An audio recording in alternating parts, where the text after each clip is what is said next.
We have this opportunity that we wouldn't have had years ago to ship a game and then really collaborate with people outside the studio to figure out like what is the best version of that. Honestly, yeah, like we're building something the community has been asking for, and it's accumulation of everything that we believe the game needs to be. The upside to that is we're not holding anything back. All the feedback we've heard for the last year is, this is it, it's in Forsaken.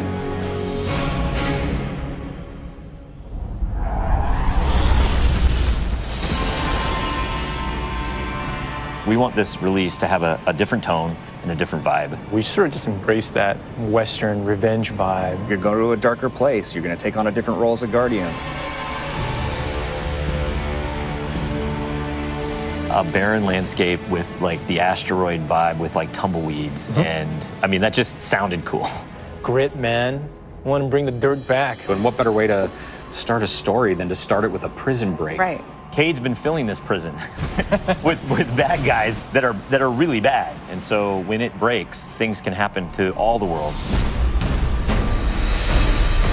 First place you're going to go to is the Tangled Shore, which is a new part of the reef that you've never seen before. That's right, my friend. It's a collection of lashed together asteroids Yes. and rocks out in the asteroid It's belt. very otherworldly, and it's full of Pirates and assassins and bad guys. thieves. It's become a lawless place. It truly is a frontier. It's completely taken over. The most malevolent force there is the Scorn. They're very aggressive. They're always going to charge and push you. The Barons are the top dogs in the Scorn, and each one has gone back and like committed nefarious crimes. I think of it as the reverse Magnificent Seven, like the worst of the worst criminals. You are hunting down these different Barons. In fact, they're called Baron hunts. So one Baron is a sniper, and you have a sniper versus sniper battle with them. Another Baron is this big, giant, hulking melee character.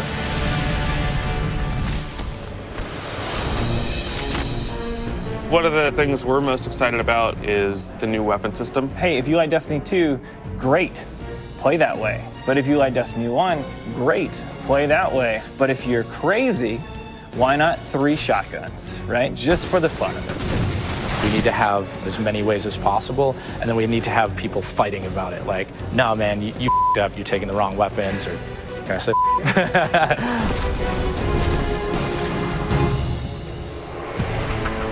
So randomables are coming back. Every single weapon is going to feel different when it drops. And we're improving the mod system, so you can customize your weapon the way you want it.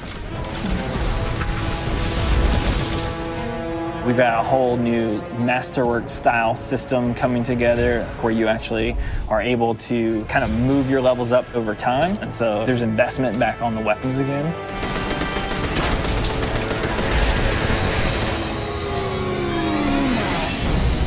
New supers, yeah, crazy new supers. What's your favorite? Fire knives are awesome, which is a different take on Golden Gun. We took a lot of inspiration from Rise of Iron, cast that thing, you got a huge hammer now, and you slam that thing down, and it sends out this fire in front of you that then creates a fire tornado. We gotta take it to the next level, you know? The idea that anyone who plays, however they play, they're going to have some new way to engage. Yeah. I'm in love with the new Void Warlock. Teleportation that's like super anime, just like We've been having great games with the Arc Warlock. Basically cast this thing, he pulls back. Yeah, and it's gonna break the game, and I think that's amazing, yeah. You know? We also wanted a new weapon type that felt meaningful, so we came up with a bow and arrow, which seems kind of crazy, but when you use it, you feel like godlike. It is utilitarian, it's fantastical, it's also sci-fi. So we have a short range bow, we have a medium range bow, we have a long range bow. We built this guy who's like supposed to be super techie. You're like, why would you ever choose a bow in a game that has an automatic, machine gun? But boy, it's deadly. I mean, that's a nice machine gun you got there, buddy, but right, and then it's done. The biggest thing for me going into production on this game was like a new way to play, a new thing to do that like is new to Destiny. Let's see what we've got. We want to be able to give players what they want, but also surprise them. Gambit is a brand new mode. Destiny begs to marry PvE and PvP together. It's like adding bacon to peanut butter and jelly. You start off being able to see the other team that you're going to compete against, so you can taunt each other, you can emote. Each team is in their own separate arena, and they're being assaulted by combatants. They're dropping motes for you to collect, you bank them. When you put them in your bank, you're gonna send a blocker over to the other side that locks their bank down. They can't put motes into it until they take out that blocker. Filling up your bank with the motes is how you summon your primeval. You burn it down, that's it, round's over. The interesting part is that we allow one person from your team to go over to the other side and physically invade. I mean, I've seen people that just hate PvP. Like, the first time they invade and they get multiple kills, they'll come back and they'll be like, suck it! It's awesome.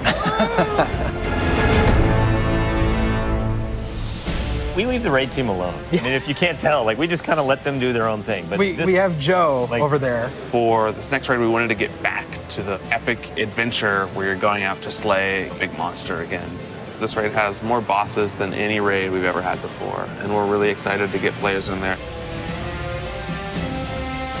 The raid is actually about more than just the raid. It's about the dreaming city, the place that the raid exists. And it's an in-game destination that we've never done before.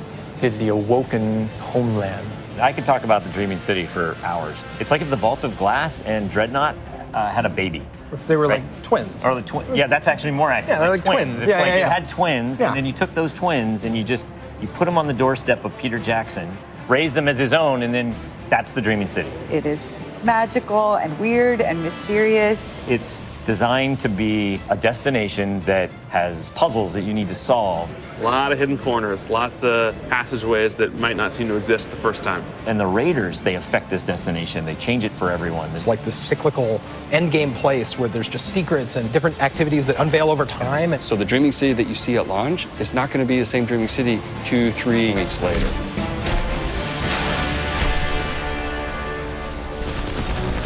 So with every design decision we've made for the Forsaken, like the first thing we ask is how will the community react to this? Players want their investment in Destiny to matter, and they want to be able to see that reflected in the content. We knew we wanted to do something for the collectors in our game. So we built a feature called the Collections. It's a way for you to track all the items that you can go out and acquire.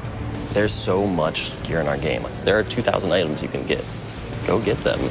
You can look at sets and you can say, I haven't filled out this set. What do I have to do to go get it? If I want to find like how many guns in the world, I can actually go look now. We also had a triumphs thing, which is just acknowledging your achievement. It like ties into records, it ties into lore. It's a thing that can help you drive like, hey, I want to do that. And if I do those things, I can get a title. Like I can have a title floating over my name that says that I'm a god or whatever. Not me, but like you. We want Forsaken to feel like a game that never ends. So we're going to reinforce the hobby and make the experience something that can be played night over night. We're changing the weapon slots. We're changing how the pursuits work. We're adding new features like the collections and the triumphs. We built Gambit. We've got a whole bunch of new weapons to chase, exotics that are really powerful. We have Lisa focusing on some sweet new exotic armor. Maybe we got overboard, like dialed it too high. Ore to go out there and collect in the world, exotic armor pieces to go out there and hunt. We're working on armor perks, random rolls, new mod system, new subclass paths. We're making Forsaken for people who love Destiny. Making a game that we can all love. That is the goal. That's what we're going to constantly be pushing towards, always. Everything we're building is through that lens.